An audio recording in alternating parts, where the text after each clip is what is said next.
पूजा और दुर्गा दोनों सगी बहनें थीं। दोनों के माता पिता इस दुनिया में नहीं थे। दोनों ही एक दूसरे का सहारा थी। पूजा भगवान शिव की पूजा अर्चना करती थी।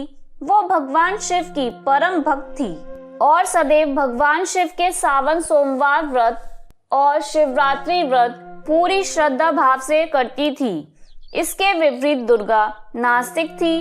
वो कभी भी कोई पूजा पाठ नहीं करती थी और ना ही भगवान शिव पर विश्वास करती थी। पूजा दुर्गा को जब भी भगवान शिव की पूजा करने को कहती तो दुर्गा हमेशा कोई ना कोई बहाना करके टाल देती। सावन मास शुरू हो गया था। पहला सोमवार आया तो पूजा मंदिर जाने के लिए तैयार हुई। दुर्गा पूजा के साथ तो गई, पर वो मंदिर के बाहर ही खड़ी रही। दुर्गा, तुम यहाँ तक मेरे साथ आ गई हो तो कम से कम आज सावन सोमवार के दिन मंदिर के अंदर चलो, तुम्हें भी भगवान शिव का आशीर्वाद प्राप्त हो जाएगा। नहीं पूजा, मंदिर के भीतर मैं बिल्कुल नहीं जाऊंगी। ये पूजा पाठ धूप आरती तुम ही करो, मैं ये सब नहीं कर सकती और मैं इन सब चीजों में बिल्कुल विश्वास नहीं रखती। और जरा देखो तो मंदिर में कितनी भीड़ है, पैर तक रखने की जगह नहीं है। लगता है पूरा शहर ही आज मंदिर में आ गया है। तुम जाओ और जल्दी से पूजा करके आओ। और तुमने मुझसे वादा किया था कि तुम मुझे बाजार से चाट पकौड़ी खिलाओगी। अच्छा ठीक है, मैं मंदिर में पूजा करके आती हूँ, तब तक तू यही मेरा इंतजार कर। पूजा मंदिर के अंदर पूजा करने के लिए चली गई। दुर्गा वहीं बाहर खड़ी हुई थी। तभी मंदिर में एक साधु बाबा पूजा करने के लिए आए। उनके गले में कई सांप लटक रहे थे। साधु बाबा को देखकर दुर्गा जोर जोर से हंसने लगी। इतने सारे सांपों को गले में लटका रखा है, किसी एक ने भी इनको डस लिया तो सीधे ऊपर की टिकट कट जाएगी, फिर तो ऊपर जाकर ही इनकी पूजा होगी। ए लड़की, मेरे गले में इतने सांप देखकर तू मेरा मजाक बनाती है। ये सांप भगवान शिव को बहुत प्रिय हैं। मैं इन सांपों की पूजा करता हूँ। मैं भगवान शिव का परम भक्त हूँ। तू नहीं जानती, अगर मुझे क्रोध आ गया तो मैं तुझे श्राप भी दे सकता हूँ। आज सावन के सोमवार के दिन तूने मेरा मजाक उड़ाया है, मेरी पूजा का मजाक उड़ाया है। अरे साधु बाबा, मैं कोई दूध पीती बच्ची नहीं हूँ जो आप मुझे श्राप का नाम देकर डरा रहे हो। ये श्राप वगैरह कुछ नहीं होते और वैसे भी मैं तो भगवान को मानती नहीं हूँ, इसलिए मुझे तो कोई श्राप ही नहीं लग सकता। मैं पूजा पाठ पर विश्वास नहीं रखती, मैं नास्तिक हूँ।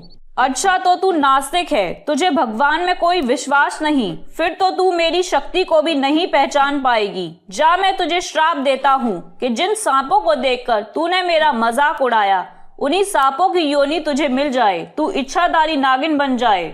जैसे ही साधु बाबा ने दुर्गा को श्राप दिया, दुर्गा एक नागिन के रूप में आ गई। तभी पूजा मंदिर के बाहर आई और साधु बाबा से क्षमा मांगने लगी। नहीं साधु बाबा, ऐसा मत कीजिए। मेरी बहन से जो भी भूल हुई है उसे उसकी इतनी बड़ी सजा मत दीजिए। साधु बाबा, मेरी बहन को क्षमा कर दीजिए। मुझे माफ कर दो बाबा, मैंने अनजाने में आपका मजाक उड़ाया, पर शिव मंदिर के द्वार पर खड़े होकर मैं आपसे क्षमा मांग रही हूँ। मैं कभी भी किसी की पूजा का मजाक नहीं उड़ाऊंगी। मुझसे बहुत बड़ी भूल हो गई बाबा। दुर्गा रोने लगती है। दुर्गा को अपनी गलती का एहसास हो रहा था। उसने अनजाने में बहुत अपशब्द बाबा को कह दिए थे। तुम शिव मंदिर के द्वार पर खड़ी होकर मुझसे क्षमा प्रार्थना कर रही हो। मैं अपना श्राप तो वापस नहीं ले सकता, पर यदि तुम सच्चे मन से भगवान शिव की सावन पूजा पूर्ण विधि विधान से करोगी तो तुम्हें इस इच्छाधारी नागिन योनि से छुटकारा मिल जाएगा और तुम फिर से मनुष्य रूप में आ जाओगी। दुर्गा इच्छाधारी नागिन के रूप में थी। आसपास सब लोगों की भीड़ लग गई थी और सभी ये चमत्कार देख रहे थे। अरे देखो भाई देखो, एक नागिन शिवलिंग की पूजा कर रही है। ये कैसा चमत्कार है। सुना है ये एक श्रापित नागिन है। अब तो भगवान शिव ही इसके श्राप को दूर कर सकते हैं।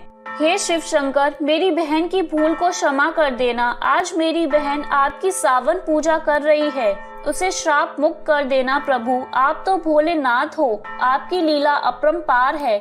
मेरी बहन ने कभी भी आप पर विश्वास नहीं किया, आपके मंदिर के भीतर नहीं आई, आपकी कभी पूजा नहीं की, पर आज अनजाने में ही अपनी गलती का एहसास हुआ है, इसलिए वह आपकी पूजा कर रही है। और सावन पूजा का तो विशेष महत्व होता है ना प्रभु, उसे उसका फल दे देना और श्राप से मुक्त कर देना प्रभु। दुर्गा पूजा के साथ सावन के हर सोमवार व्रत रखती और शिव मंदिर में आकर पूजा करती। सब लोग जानते थे कि दुर्गा एक इच्छाधारी नागिन है, पर कोई भी उसे कुछ नहीं कहता था। दुर्गा चुपचाप मंदिर में पूजा करती और पूजा के साथ घर लौट जाती। ऐसे ही उसके सारे सोमवार के व्रत पूर्ण हो गए थे और आखिरी सावन के सोमवार जब दुर्गा मंदिर में पूजा कर रही थी तो वो साधु बाबा जिसके गले में सांप थे वो फिर से मंदिर में आए। बाबा, मैंने सारे सावन के व्रत पूर्ण विधि विधान से रखे हैं, पर मुझे अपने श्राप से मुक्ति कब मिलेगी? आपने कहा था अगर मैं सावन की पूजा करूंगी तो मुझे अपने श्राप से मुक्ति मिल जाएगी।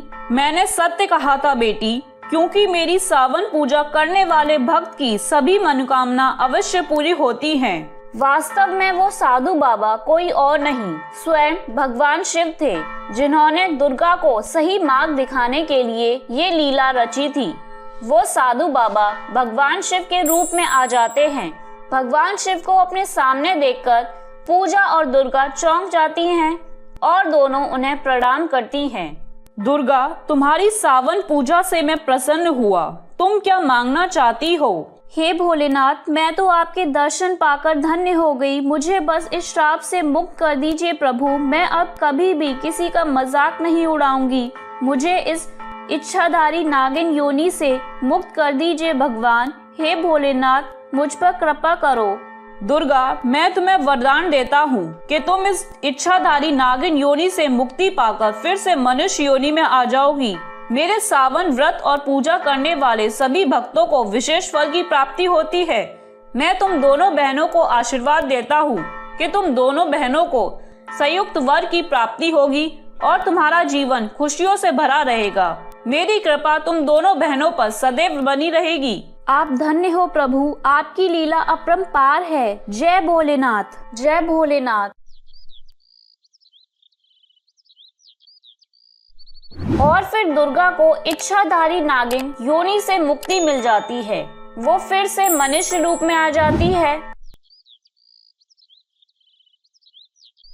भगवान शिव के आशीर्वाद से पूजा और दुर्गा दोनों बहनों को संयुक्त वर की प्राप्ति होती है। तो मेरे प्यारे दोस्तों, कैसी लगी आपको मेरी ये कहानी? मुझे कमेंट करके जरूर बताएं और इसे अपने दोस्तों के साथ शेयर करें। और हाँ दोस्तों, अगर आपने अब तक मेरे चैनल को सब्सक्राइब नहीं किया है तो जल्दी से नीचे वाला काला बटन दबाकर सब्सक्राइब कर लें। तो मिलती हूँ मैं आप सभी से फिर एक नई कहानी के साथ। तब तक के लिए आप अपना ध्यान रखें। बाय बाय दोस्तों।